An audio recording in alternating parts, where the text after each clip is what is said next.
Olá pessoal, tudo bem? Sejam bem-vindos a mais um episódio do nosso querido PMIS Talk. E hoje eu estou aqui com ele, Francisco Almeida, que vai falar um pouquinho conosco sobre gerenciamento de projetos e como que ele enxerga também a evolução do gerenciamento de projetos nos ambientes acadêmicos. Francisco, fica à vontade de se apresentar um pouquinho aqui para a gente. Ok, Adriano, muito obrigado.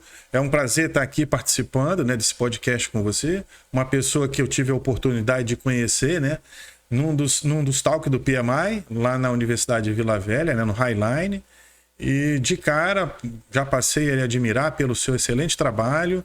E aí, quando eu recebi o seu convite, não tinha como negar e eu estou muito contente. É uma honra para mim poder estar aqui participando desse nosso bate-papo, nesse assunto tão importante, nos dias atuais, que é a respeito de gestão de projetos, Então, é um prazer, agradeço pelo convite, Satisfação, Francisco. Bem, e aí eu te pergunto, como que foi essa sua trajetória até chegar a participar? Hoje você está à frente e ajuda, na coordenação de MBAs voltados para a gestão exatamente. Empresarial, também dá apoio nas relacionadas a gerenciamento de projeto. Como que é essa trajetória até aí?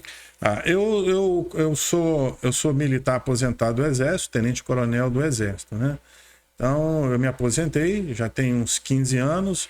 E aí, antes, no finalzinho ali, da minha trajetória militar, tomei gosto, comecei a dar aula, tomei gosto, E como diz na gíria popular, virou uma cachaça, As pessoas falam assim que é a coisa gostosa. E aí me identifiquei com essa questão de dar aula. Pois bem, aí depois, quando eu me aposentei, fixei residência aqui no Espírito Santo, em particular em Vila Velha. Comecei a dar aula, entrei na graduação. A minha área é na área de logística, Comecei com os cursos de logística, o curso de gestão portuária lá na graduação. E hoje, atualmente, 15 anos depois, eu trabalho na coordenação dos cursos de Relações Internacionais, Comércio Exterior, Gestão Portuária e Logística. Eu sou assistente de coordenação. O coordenador é o professor Daniel, lá da UVV. Quando eu estava nessas funções, eu fui convidado para coordenar MBA. Então, comecei com MBA à distância de empreendedorismo, E aí também gostei, eu gosto muito da pós-graduação. A partir daí, a professora Emanuela me chamou para trabalhar nas pós-graduações presenciais lá da UVV Highline. Então, aí eu sou o coordenador do MBA Gestão Empresarial e Negócios e ajudo ela também, junto com os demais coordenadores, principalmente o Gestão de Projetos, que é também um outro MBA que eu gosto muito e procuro sempre atuar ali com os coordenadores, Então, mais ou menos assim, resumindo em rápidas palavras, essa foi a minha trajetória. Que bacana. Então, pessoal, e eu acho muito interessante hoje porque o Francisco é normalmente um dos nossos anfitriões, Quando temos os nossos eventos presenciais, do PMI Talk.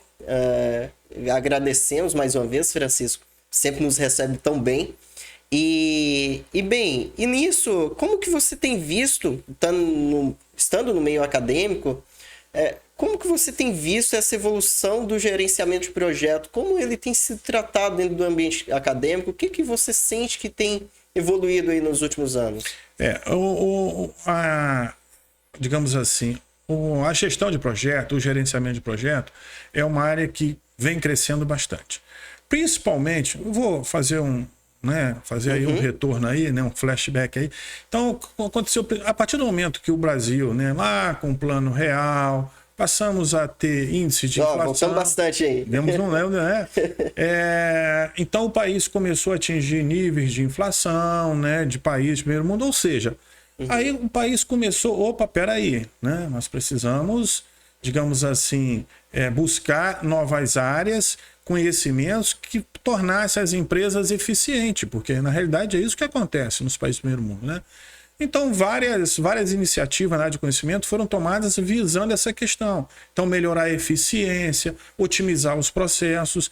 Dentro desse contexto, também surge a questão do gerenciamento de projeto, que é digamos assim, um conhecimento transversal a todas as áreas. Para você ter uma ideia, vou citar um exemplo. Eu tive na turma passada, 2 alunas do curso de Relações Internacionais. Teoricamente, a gente para assim, né, num primeiro momento, poxa, espera aí, Relações Internacionais, o que tem a ver com gerenciamento de projeto, né? Porque a primeira coisa que vem à cabeça quando se fala em gerenciamento de projeto é olhar para a engenharia, olhar para a arquitetura. Mas não, é interessante. O que elas estavam fazendo o curso de gestão de projeto? Porque elas iam atuar numa área, principalmente com ONG, né, terceiro setor, onde sim precisa apresentar projetos. Para você entrar com esses projetos junto aos órgãos que financiam, para obter apoio dos projetos. Então, eu acho muito interessante o crescimento e a importância que tem sido dado. Então, o gerenciamento de projeto percebe-se nitidamente que ele não é mais uma exclusividade do pessoal da engenharia, sistema de informação. Exatamente. Continua sendo, essa área é uma área forte. Claro. Atualmente, por exemplo, o pessoal de TI tem procurado muito, mas ela tem penetrado, ela tem entrado em outras áreas. Exemplo desse que eu citei do curso de Relações Internacionais. Então a gente vê os alunos procurando e é muito interessante, entendeu? A gente vê todas essas áreas buscando isso aí. E aí, por que isso? Exatamente por conta disso. Porque hoje prima-se pela eficiência. Qualquer área, mesmo uma área de um terceiro setor, prestação de serviço, todo mundo hoje prima pela eficiência.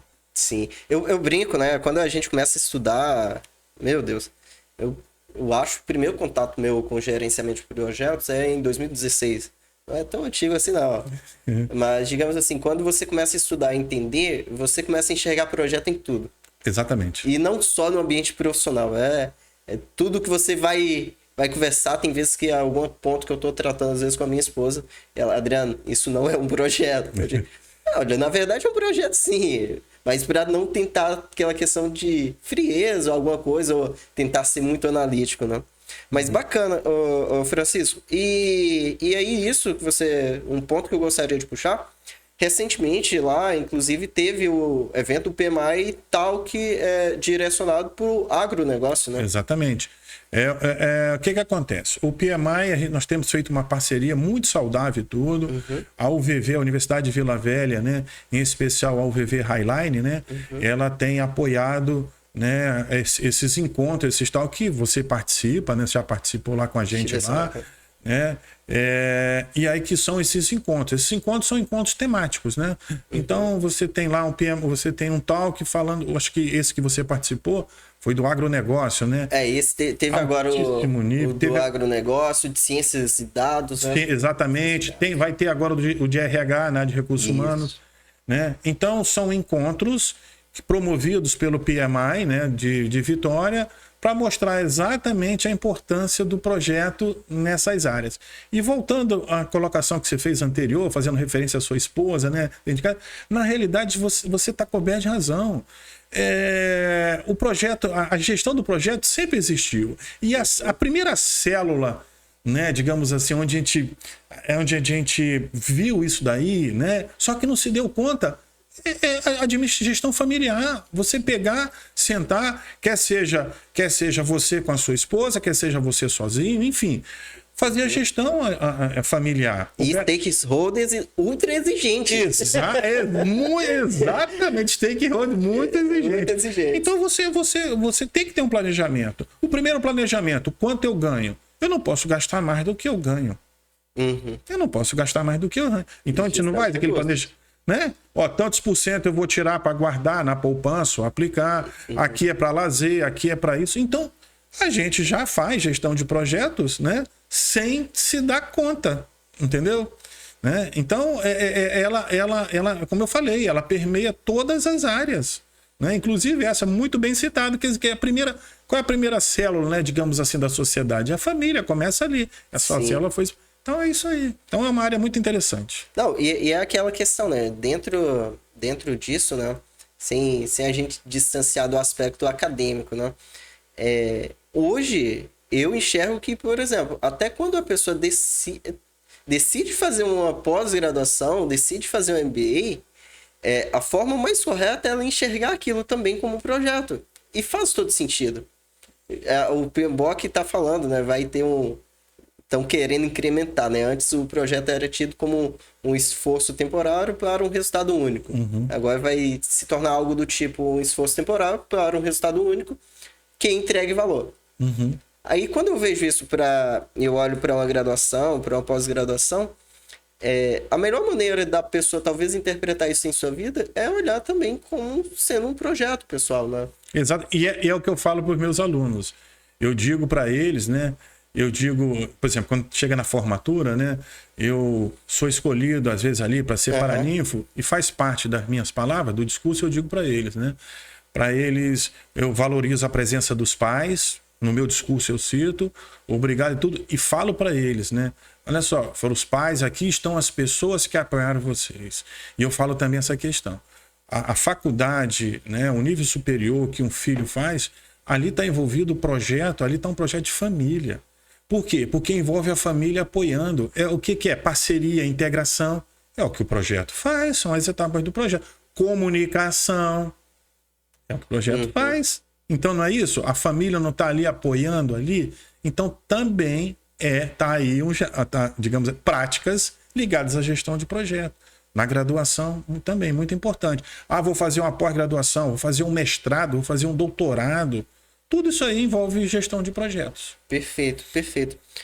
Francisco, tem um ponto que eu acho que é impossível a gente deixar de abordar nesse episódio de hoje, né, pessoal? E vocês que estão acompanhando, aproveite para seguir o PMI nas redes sociais. Vai lá no Instagram, no LinkedIn, nos acompanhe também no YouTube, no Spotify, para você ficar antenado, ver esses bate-papos que temos desenvolvidos. E bem, pelo tempo também que você está nesse ambiente mais acadêmico, você deve ter notado em relação à questão da pandemia. Hoje, a gente tem aquela questão, né? Tem mudanças que elas não tem como você reverter. Você enxerga muita mudança no perfil de alunos, ou no comportamento, ou enfim, na maneira de estudar? O que você tem visto que tem mudado aí? Principalmente, eu queria primeiro fazer esse paralelo em relação ao antes e o pós-pandemia. Não sei se é um tema que já refletiu. Não, perfeito. A sua pergunta é muito pertinente e ela é muito presente e oportuna. Bom, é fato. Eu costumo dizer, né, trazendo aqui, né, para a família, eu sempre falo, né, tudo na vida tem um propósito, ok? Tudo na vida tem um propósito. E eu sou partidário também de que a gente, diante desse propósito, diante da situação, eu sempre penso de uma maneira positiva. Então, eu sempre vejo pelo lado seguinte: que tipo de conhecimento nós podemos tirar daquela situação, né? O que nós podemos aprender com ela e, principalmente, que novos valores nós vamos agregar. Então, a pandemia é o seguinte: isso é fato. Mudou comportamentos na área do trabalho. Então, hoje nós temos trabalhos que são feitos de forma remota. Acabou surgindo um novo mercado, né? Uma nova forma de trabalhar, uma nova forma de estudar. Por exemplo, eu tenho alunos de pós-graduação que, quando ele liga para mim, professor, o seu curso é presencial ou ele é à distância? Eu falei, não, o meu curso, a pós-graduação é presencial. Não, estou procurando um curso à distância. Então, o que acontece? É muito importante, né? A gente não pode olhar isso de uma forma discriminatória, não. Tem que ver como uma oportunidade e não discriminar. Tratando que isso é melhor, isso é pior. Nada disso. Nada disso. Então vamos trabalhar e vamos apresentar para esse novo público o que tem de melhor, o que se pode fazer, né? Vou citar um exemplo, a questão do e-commerce. Só para fazer um paralelo, né? Ótimo. Uma vez, logo ali na pandemia, eu li uma reportagem dizendo o seguinte, que no primeiro mês da pandemia, nos Estados Unidos, e olha que nós estamos falando de um país, digamos assim, né, altamente desenvolvido. Perfeito. No primeiro mês de pandemia, aumentou em 80% o volume de compras feito pelo e-commerce. Em um momento de... digamos assim, que as pessoas estavam economizando, né? Exatamente, e pessoas que já estão acostumadas com isso. Certo. Então, trazendo para o meu lado da área de logística, a pandemia antecipou em 10 anos soluções logísticas que só viriam daqui a 10 anos. Eu gosto muito de citar para os meus alunos esse exemplo muito prático, né? Eu me lembro muito bem, né? é, lá na década de 70, 80, né? Eu me lembro, meu pai comprava uma geladeira para minha mãe, levava 30 dias para chegar, né? Eu me lembro, a primeira máquina de lavar, coitada, que minha mãe ganhou, meu pai comprou, 20 dias. Você hoje, se você fizer uma compra no e-commerce e a empresa levar 30 dias para entregar, você chega, você muda. Não, eu não quero, vou para outra empresa. Nossa. Então a logística, ela teve que, peraí, nós temos que ser mais eficiente. Então o e-commerce, você criou o rastreamento, você não tinha naquela época lá atrás, você acompanhar como é que tá. Agora mesmo, fiz uma compra aí pela internet, tem, já foi pago, olha, já foi enviado, não sei o quê. Então, isso for exatamente... E uma velocidade muito maior. Né? Exatamente. Então, peraí, nós precisamos... Existe sim, digamos assim, um público-alvo, entendeu? Existe uma demanda nessa área, então vamos fazer o que tem de melhor. E assim acontece também na área acadêmica. Então você tem hoje alunos voltados para o ensino à distância. A UVV, a Universidade de Vila Velha em particular, né, que eu tô, enxergou isso e fez. Então você tem digamos assim, criou inclusive uma pró-reitoria específica só para tratar de ensino à distância. Olha só, a equipe lá de produção de material, a equipe envolvida com ensino à distância na graduação e na pós-graduação é uma equipe grande, ocupa lá um andar inteirinho do prédio da biblioteca. Nós temos um estúdio de altíssimo nível, as gravações, a produção de material, o nível de exigência para se fazer material. Estou falando isso porque eu já fui conteudista. Então, não, e isso mostra o poder de adaptação. Exatamente. Né? Digamos assim, se as coisas estão mudando, o mundo não vai parar de mudar. A gente, e também dentro das instituições de ensino, acaba tendo que ocorrer essa... E principalmente as instituições de ensino, porque afinal de contas não é para lá que as pessoas vão buscar conhecimento. Perfeito. Então nós temos que mostrar para eles, temos que ensinar para eles digamos assim, como proceder, né? Quais são os conhecimentos, trazer para a sala de aula o que tem de mais moderno no tocante àquele assunto que está se tratando. Francisco, uma pergunta, eu brinco, né? Pode ser até um tema mais polêmico. Foi até engraçado isso que você mencionou do exemplo do e-commerce e do tempo, porque eu hoje vivi uma experiência, por exemplo, muito acostumado a comprar, por exemplo, no Mercado Livre, que está com um tempo aí, ó, fazendo merchan gratuito. Mas bem, muito acostumado e naquela questão. Você compra com a expectativa de receber em 2, 3, 5 dias. Aí eu, porventura, agora, porque tinha uma diferença de preço muito grande, comprei pelo site de uma loja uma determinada aquisição que eu fiz. E já de cara me prometeram 13, 14 dias. E ainda me atrasa 2 dias. Hoje eu já estava ansioso. Eu acho que gastou 2 semanas para chegar. É uma compra relativamente pequena e gerou para mim essa ansiedade. E eu falando, digamos assim, nossa, será que era melhor eu ter pagado, entre aspas, mais caro exatamente, pela velocidade? Mas bem, e aí isso daí, dentro desse comentário também que a gente está falando do meio acadêmico, eu acredito muito, pela forma, pelo menos como eu aprendo, normal as pessoas tenderem a... Estamos numa fase que eu acredito que as pessoas tendem a cada vez mais ser imediatista. E isso, às vezes, me causa uma preocupação, ou às vezes até uma curiosidade, quando a pessoa não tem uma pressa muito grande em relação, vou falar assim de uma maneira muito direta, na obtenção do diploma, se não acaba pecando na qualidade e no tempo de maturação da informação. Às vezes, digamos assim, e aí eu não sei, e aí é isso que eu gostaria de ter essa visão mais interna sua. Se isso tem sido um sentimento junto aos alunos, e como que até poderia se deixar de orientação. Porque eu tenho uma preocupação muito grande nessa questão do conhecimento maturado. Eu começo a estudar algo. Eu gosto de pegar com muita intensidade. Porém, ao mesmo tempo, eu reconheço que quando vai passando um mês e você revisa, você vai se aprofundando, você vai adquirindo um conhecimento que ele não é superficial.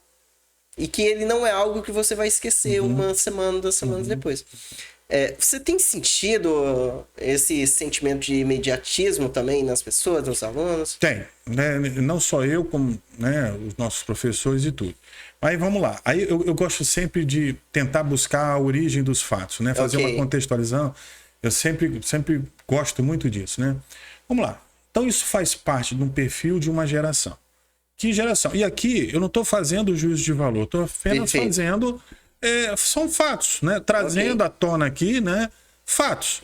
Então nós fazemos, sem juízo de valor, sem dizer se é bom ou ruim, nada. Vamos lá. Sim, não é então, intenção. Nós temos uma geração hoje, qual é o perfil? Primeira coisa, temos que analisar o perfil da geração. Então é um perfil de uma geração que tem visto, por exemplo, hoje a gente vê muitas pessoas, né, ganhando dinheiro rapidamente, então às vezes pessoas novas, né, principalmente nessa questão da mídia, não sei o quê, influenciador, não sei o quê, né, então tem pessoas atingindo com 30 anos, já atingiu o seu primeiro 1 milhão, 2, 10, até bilhão, né? Só que a gente não pode esquecer que isso é uma outra situação. Vamos lá. Perfeito. Só que as pessoas tomam isso, os jovens tomam isso como padrão. Isso é um aspecto a ser considerado. Primeiro. Segundo aspecto, realmente, as pessoas hoje faz parte também, né?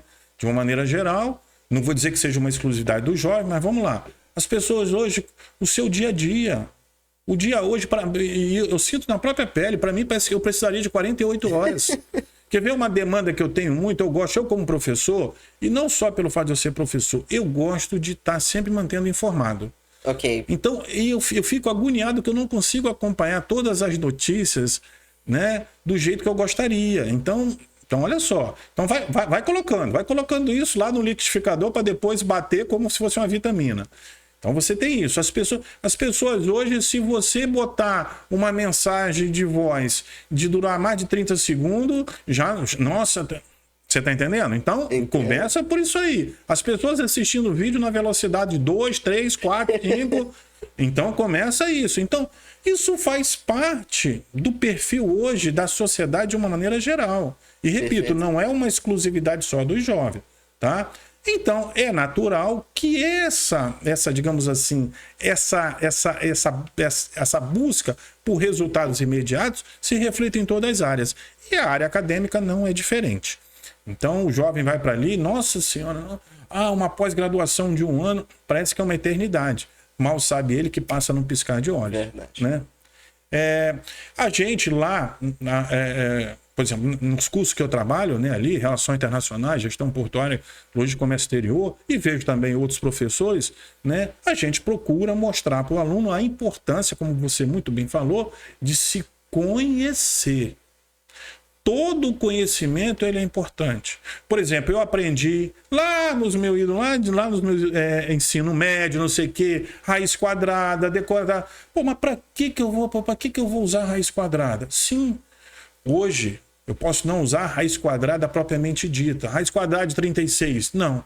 Mas espera aí, mas o raciocínio, o processo que me levou a descobrir, a aprender quanto é a raiz quadrada de 36. Isso eu uso em outras situações do meu dia a dia. Isso são experiências que vão se somando e que o reflexo disso vai dar na sua atividade do dia a dia, na sua opção, seja ela qual for. E isso hoje está fazendo o diferencial das pessoas. Porque senão você tem aquela questão do diploma vazio, né? A pessoa tem, de repente, o diploma. Exatamente. Sem ter o conhecimento. E a universidade, os meios acadêmicos, ainda é o local onde a gente aprende. As pessoas questionam muito, às vezes até na própria universidade, né? Pô, por que eu estou aprendendo isso, que eu estou aprendendo aquilo? A universidade, qualquer instituição de ensino, não vai conseguir te ensinar 100% da tua área de conhecimento. Perfeito. Mas ela vai lhe proporcionar condições para que você vá em busca daquele conhecimento que de repente ela não lhe proporcionou, mas ela vai lhe dar base para você saber questionar. Eu gosto muito de filosofia, né? Quando eu comecei a minha vida acadêmica, né, eu comecei dando aula de filosofia. Sério? A filosofia lá no interior do Pará, não sei o quê.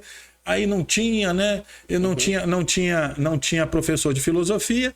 Aí eu costumo brincar, né? Em terra de céu, quem tem um olho é rei, né? Aham. E aí eu dei aula lá, me chamaram, foi ali que eu comecei a minha experiência. Me chamaram, professor, você... Falei, que gostei da aula? Na época era major, hein? Olha só, isso era Entendi. 2004. Eu falei, aí um capitão virou e falou, né? Eu falei, tá, era Dornelas. Ele falou, mas João, vamos lá, João, estão precisando de um professor. Nós tivemos na nossa formação, né? Na disciplina de filosofia. Eu não me formei em filosofia, mas nós tivemos. Perfeito. Aí eu falei, mas Dornela, que disciplina? Filosofia. Eu falei, você tá doido, rapaz? Eu dou aula de filosofia. Mas foi ali o meu aprendizado. Busquei estudar e tudo. Aí sim. Aí nós temos os famosos 3 filósofos clássicos, Sócrates, Platão e Aristóteles. O que eu me identifico é com Sócrates. Sócrates dizia, o que eu sei é que nada sei. E aí tem uma passagem muito interessante. Sócrates sempre dizia, né? As perguntas, a gente questionar, a gente saber perguntar. Pode parecer uma coisa simples, mas até para saber perguntar você tem que ter conhecimento. Você tem que ter uma base. Verdade. E Sócrates, ele fazia isso, né? Tanto que... E outra coisa, você tem sempre humildade perante o conhecimento para aprender. Tanto que tem uma passagem de Sócrates que levaram ele, né, até na época, o soldado, o general mais guerreiro, mais sábio e tudo. Não, vamos levar Sócrates lá. Aí levaram, subiram a colina, não sei o quê. Não, Sócrates vai ficar quase que o dia todo conversando com ele. Quando deu 10 minutos, Sócrates desceu. Ué, Sócrates, já desceu? Eu falei, mas por quê? Ah, porque ele não tinha humildade. Eu comecei a fazer pergunta, ele não tinha paciência, não tinha humildade e não agregou nada. Então, você precisa ter conhecimento para questionar. E aí, por isso que eu falo, a universidade pode não te dar 100%, mas ela te dá a base para você questionar. E só mais um exemplo, eu cito, uma vez os meus parentes, né? Os meus pais são paraenses, né? Legal. Os meus pais são paraenses. Minha mãe é de Capanema e meu pai é de Castanhal. Então eu tenho parentes em Belém ali, em cada esquina que eu for é um parente que eu tenho, né? Entendi. Cada parente. Sou do interior de Minas também. Nossa, e eu tive, inclusive, 6 anos, servi em Itaituba, que é uma cidade, né, que fica ao sul de Belém. E aí, uma vez, numa dessas visitas, inclusive agora esse ano eu vou lá, vou ver o Ciro Nazaré lá esse ano.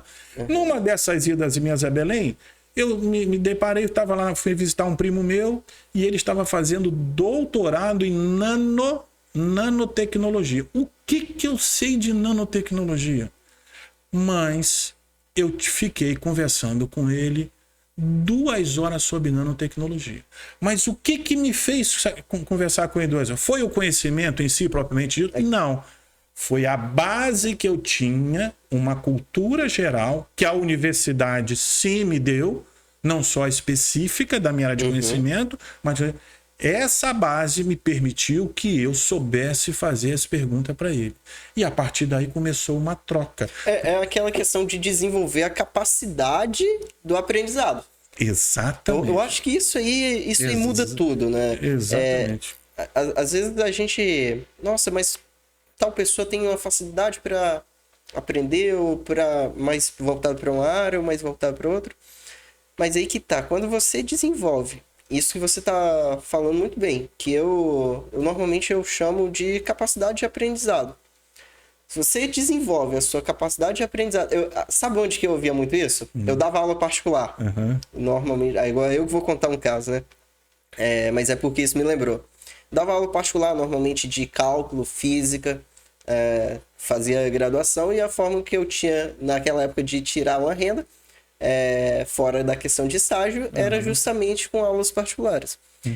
E essa pergunta, você mencionou o exemplo da raiz quadrada, mas chegava lá em Física 2, Física 3, a pessoa, Adriano, para que eu preciso aprender isso? Essa é clássica, eu acho. Exato, velocidade igual espaço sobre tempo. Essa é clássica. E aí vinha muito essa reflexão, né?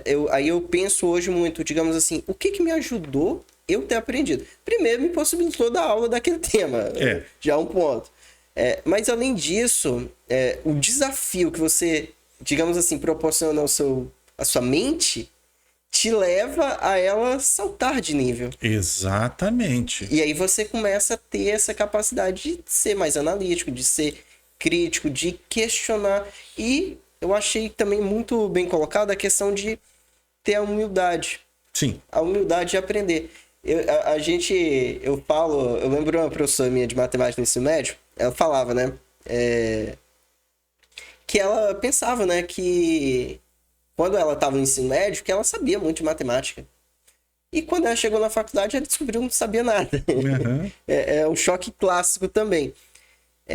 Só que aí, digamos assim, eu tenho um sentido, principalmente nos dias de hoje, foi a época que a gente conseguia ter uma pessoa que sabia de várias áreas. Uhum. A gente tinha algumas pessoas que eram famosas por dominar ou conhecer várias áreas. Hoje, a gente está chegando num nível tão específico de conhecimento que, digamos assim, os especialistas é uma área micro, né? Uhum. E aí também, né, em paralelo a isso, se por um lado é difícil a gente ter conhecimento sobre tudo, é muito mais perigoso não ter conhecimento sobre nada. Exatamente. Entende? Então, é tanto que também uma coisa que eu tenho valorizado, eu acredito hoje também muito, é a questão, gente, não dá pra gente se especializar em tudo. Mas, tipo, podemos ter uma base geral, que aí vem aquela questão do T-Sharp que fala, né? Uhum. Uma base geral com alguns aprofundamentos. É isso. Com algumas áreas que a gente tenha mais domínio. Exatamente.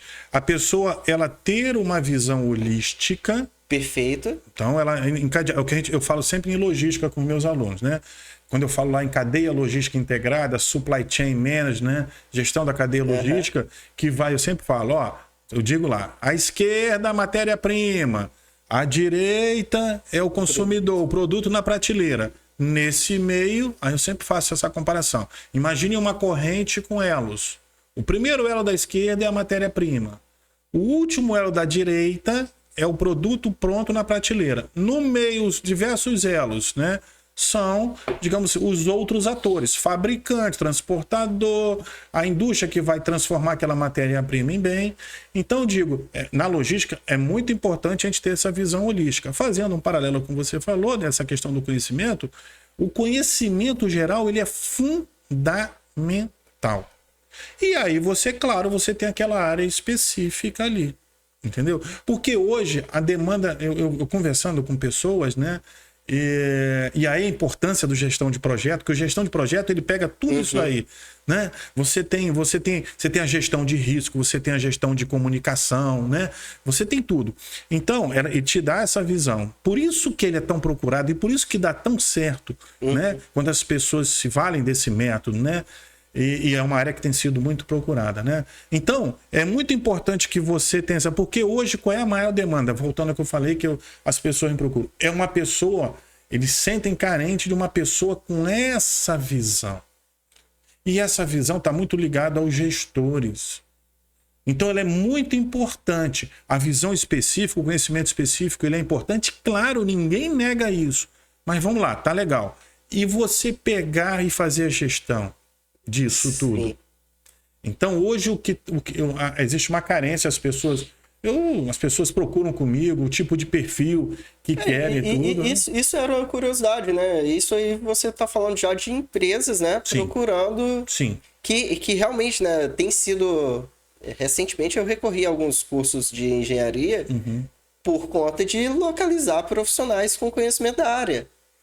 E hoje essa questão em relação a gerente de projetos, tem ainda essa procura junto às faculdades? Tem, mais do que nunca vem crescendo. Primeiro que é o seguinte, o que acontece? Hoje todas as empresas já se deram conta disso, né? De que não adianta fazer como se fazia antigamente, né? De uma forma atabalhoada, sem uma organização. Começo, né? Não sobrevive hoje. Não, no mercado que nós temos, um mercado competitivo, né? Onde a eficiência é a palavra-chave disso, otimização de processo, eficiência, otimização, competitividade. Então, hoje, tudo que se faz, como eu estava falando, terceiro setor, uma ONG, alguma coisa, você tem que... vou buscar uma linha de crédito na área de sustentabilidade. Vamos pegar, né? Vou apresentar um projeto, né? Que alguma instituição está financiando. A primeira coisa que vai pedir, projeto. Qual é o projeto? Me apresente o projeto. Não adianta você gravar um vídeo, não adianta você escrever. Não. Eu quero um projeto. Você não consegue nem. Não consegue nem sair do zero se não tiver um projeto. Perfeito. Então já começa isso daí. E exatamente. Então, quando se apresenta um projeto, começa pelo projeto. O projeto é o cartão de visita. Sim. Quer seja empresas públicas, quer seja empresas privadas. Isso não é uma exclusividade só do setor privado, não. Verdade. Até contratações. Exatamente. Obtenção de recurso. Hoje você tem todo um processo. O setor público avançou muito no tocante a essa questão de eficiência. A busca pela eficiência, né? A busca pela otimização dos processos. As pessoas estão hoje mais conscientes. Os gestores públicos estão sendo mais cobrados. Olha só, tudo faz parte de um processo, né? O acesso à internet, o acesso à informação, as pessoas estão mais esclarecidas. Então, olha só, vai colocando, né? Isso faz com que as pessoas acompanhem mais. Então, essas coisas vão crescendo, e dentro desse contexto, essa especialização, né, de gestão de projeto, ela é muito importante. E como eu falei, não é uma exclusividade só de uma área, ela é transversal a todas as áreas. Perfeito. Perfeito, Francisco. E bem, eu lembro que acho que o primeiro encontro que tivemos, né, presencialmente foi um talk de engenharia. Foi o primeiro convite também que eu recebi do PMI na época, né? Uhum. Lá em 2023. Nós começamos em 2023, se eu não me engano. Isso. E na época o convite foi até da nossa querida Girane. E eu lembro que na época a gente já falava, né? Já, claro, metodologias ágeis já está de tempos, né? Uhum. Mas eu lembro que também foi um ponto que estava sendo muito abordado já aqui nas pós-graduações locais e que o curso, inclusive, também da UVV tinha essa ênfase também. Tinha, né? Também. A questão da metodologias ágeis também, digamos assim, dentro da gestão de projeto, é uma outra forma de você ver o projeto. Na realidade, os princípios básicos são os mesmos. Acontece que, como é que a metodologia ágil trabalha? Ela é usada principalmente na área de TI. Vamos para um caso muito prático, né? Vamos supor, lança um aplicativo. Vamos pegar um aplicativo. Ótimo. Então, como é que a metodologia ágil trabalha dentro de uma construção de um aplicativo? Se você esperar o aplicativo estar 100% pronto, né? Você pode perder o time. Você pode perder o time. Então, a metodologia ágil trabalha de que maneira? Fazemos essa primeira etapa, vamos testar, entendeu? O público-alvo, a gente vamos ver, vamos pegar já o feedback. Então, essa é a vantagem da metodologia ágil. Ele vai desenvolvendo, as pessoas vão desenvolvendo o projeto junto com todos os stakeholders, todo mundo envolvido, ajudando o desenvolvimento do projeto. E você vai entregando para ele por etapa. Então, essa primeira etapa já podemos usar. Aí o próprio feedback do usuário já vai dando resultado, né? Retorno, e você já vai melhorando. Então, a metodologia ágeis ela é muito importante para essas áreas. Principalmente a área de TI, voltada para TI, tem usado muito. Não, tanto que eles são praticamente os fundadores, né? Sim, aliás, surgiu na área deles, né? Exatamente. Surgiu na área deles, né? Exatamente. Então você tem nós temos a linha tradicional do PMBOK, né? Seguindo aquela, e nós temos a metodologia ágil, que é usada basicamente para o pessoal de TI. Não estou dizendo que seja uma exclusividade, mas eles usam muito esse método, digamos assim, de gestão de projeto. Perfeito. Francisco, e como que você enxerga aí o futuro? O que a gente pode esperar? Quais suas perspectivas em relação tanto à área de gestão de projetos, como também a esse futuro acadêmico em relação à disciplina?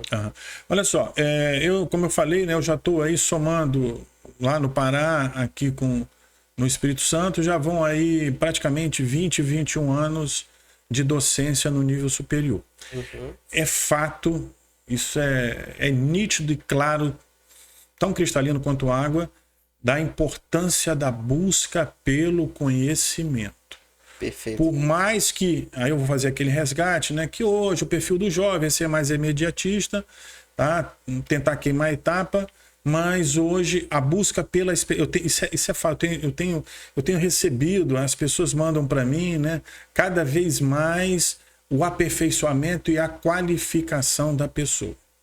Então, as empresas estão buscando isso, porque, como eu falei com você, olha só o salto que nós temos, né, na gestão das empresas, como eu falei, a pandemia, citei o exemplo do e-commerce, podia citar vários exemplos aqui, onde teve esse salto, essa busca por soluções. Porque é o seguinte, o que está acontecendo? Nós vivemos num mundo altamente dinâmico. Altamente dinâmico. É outra parte que eu cito para meus alunos, né? Com o advento da globalização, com a intensificação da globalização, né, principalmente após a queda do Muro de Berlim, né, então o que aconteceu? O comércio se ampliou, não é isso? O comércio internacional, as pessoas passaram a ter acesso a todos os produtos. Hoje o que acontece do outro lado do mundo, a gente sabe, na mesma fração de milésimo de segundo. A comunicação muito globalizada. Exatamente, a competitividade está muito alta. Então, as pessoas, os gestores, os empreendedores que estão à frente, né, das empresas, né, eles estão buscando profissionais altamente qualificados. Então, eu não resta a menor dúvida, isso é fato, vejo a questão da qualificação.